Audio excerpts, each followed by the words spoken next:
Oui, je pense que c'est une très bonne chose parce que l'initiative Guadeloupe a pour objectif justement, à travers ces différentes fonctions, d'aider les entreprises.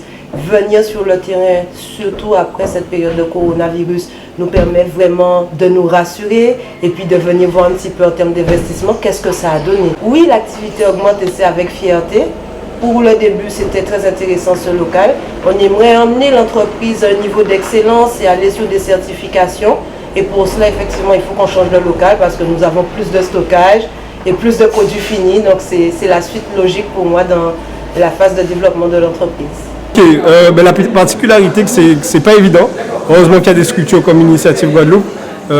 Niveau financement avec les banques traditionnelles, c'est quelque chose d'assez compliqué pour des jeunes qui démarrent. Donc sur ce domaine-là, on a vraiment été heureux de tomber sur Initiative Guadeloupe pour avoir l'accompagnement pour l'élaboration de business plans, voilà, des bonnes solutions, de la bonne logique économique, tout ça. Donc voilà. Alors mon concept s'appelle Vanilla del Sol, c'est un magasin de prêt-à-porter féminin qui propose aux clientes de passer un bon moment pour faire du shopping, mais pas que, puisqu'on essaie vraiment de pousser le service client à son maximum afin que vraiment on s'y sente bien. C'est tout un univers qui a été pensé dans les moindres détails. J'ai vraiment décoré et imaginé ce magasin avec toute mon âme, tout mon amour, et vraiment le but c'est que ça se ressente et qu'au-delà des emplettes, en fait, on se sente bien à Vanilla del Sol. Alors, Initiative Guadeloupe m'a aidé à la hauteur de 25 000 €. C'est une somme qui était dédiée à acheter les enseignes. Alors, comme vous le voyez, on en a déjà 2, dont celle-ci qui est magnifique et dont je suis très fière. Donc, pour ça, je les remercie énormément. Aussi, on a celle qui est à l'entrée, qui a son succès également. Il va nous en manquer encore 2. Donc, on a des petits délais parce qu'il faut s'organiser avec les voisins qui ont déjà certaines enseignes en place. Mais voilà, en tout cas, je suis très très contente d'avoir fait appel à eux, d'avoir bénéficié de leur aide et de leur accompagnement, parce que c'est pas juste un apport financier, ce sont également des conseils. Et pour ça, je n'ai rien à redire parce que l'équipe est vraiment gentille. Vraiment.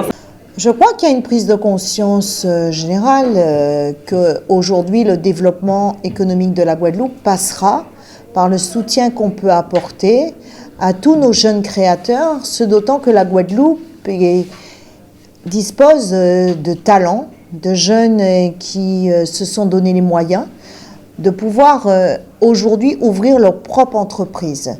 En plus, on voit bien que l'économie évolue avec les nouvelles technologies et qu'il y a de nouveaux métiers, de nouveaux services à offrir à tout un chacun.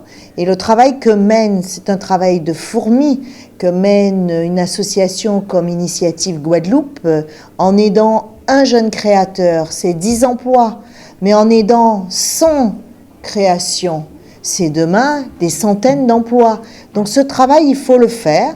C'est un partenaire incontournable aujourd'hui pour la région Guadeloupe, puisque vous savez que nous avons en charge le développement économique et que nous avons tout intérêt à soutenir tous ceux qui peuvent venir nous accompagner dans cette politique que nous souhaitons, parce qu'il faut pouvoir à un moment donné être à côté dans l'opérationnalité. La région est là pour adopter des schémas, donner une vision, mais dans l'opérationnalité, nous avons besoin de partenaires comme Initiative Guadeloupe, parce qu'il faut cette écoute, il faut être aux côtés de certains qui parfois hésitent à se lancer, à aller vers l'entrepreneuriat, alors que c'est l'avenir de ce pays Guadeloupe, et on doit féliciter, on doit encourager, accompagner, soutenir et valoriser les jeunes Guadeloupéens qui aujourd'hui font ce choix d'investir dans leur pays pour que leur pays se développe.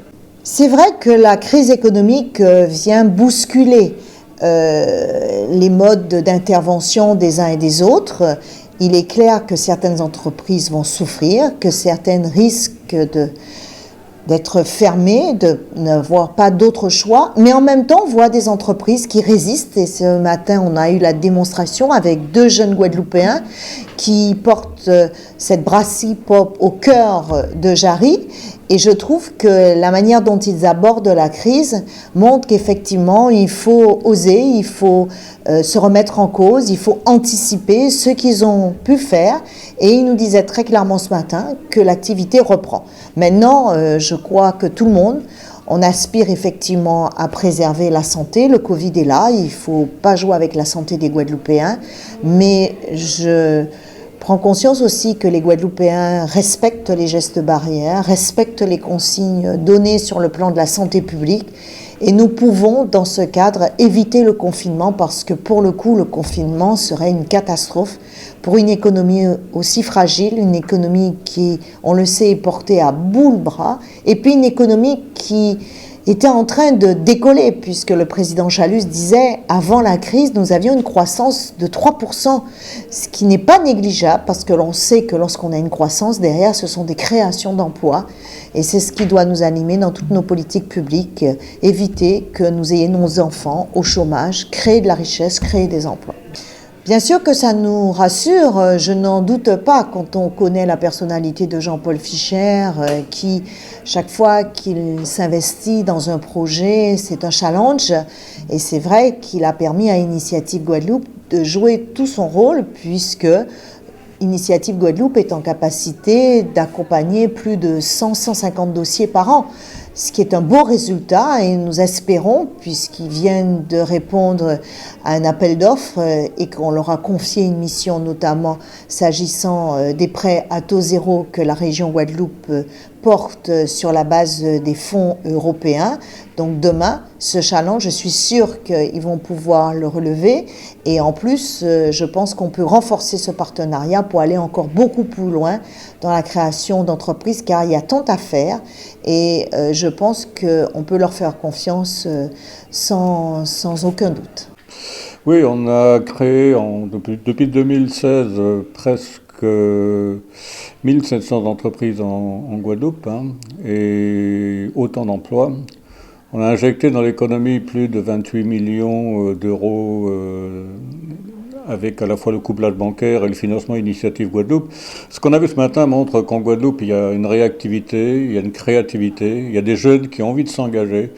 Il y a une volonté d'entreprendre qui est très forte et qui est supérieure à tout ce qu'on peut voir ailleurs, même en métropole. Et cela nous rassure à la fois sur l'avenir de la Guadeloupe et cela nous incite à augmenter, à améliorer notre intervention, à augmenter nos moyens et à donner une chance aux jeunes Guadeloupéens qui veulent ou porteurs de projets qui veulent créer leur entreprise. Notre slogan reste le même, c'est le chômage pour nous n'est pas une fatalité. Malgré le Covid, la conjoncture, je crois que le Covid et la conjoncture, la crise sanitaire et la crise économique qui en découle, doit nous inciter à être encore plus performants, plus innovants, à soutenir mieux les entreprises, les accompagner.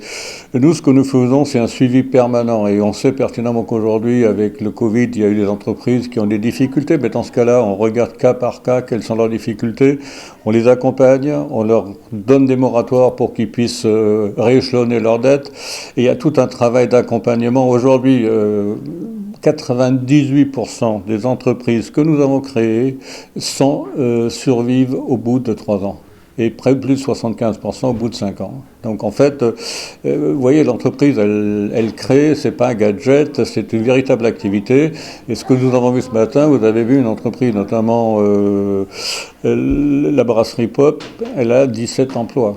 C'est-à-dire qu'aujourd'hui, je pense que le message est très bien perçu au niveau de la collectivité régionale et qui nous appuie dans notre action, qui nous aide régulièrement. On a aussi établi une nouvelle relation avec le conseil départemental dans le cadre de l'intégration des ressortissants du RSA. Nous, ce que nous disons, aidez-nous à poursuivre notre action, aidez-nous à créer des entreprises. On va réduire le chômage, on va réduire les ressortissants les ressortissants du RSA.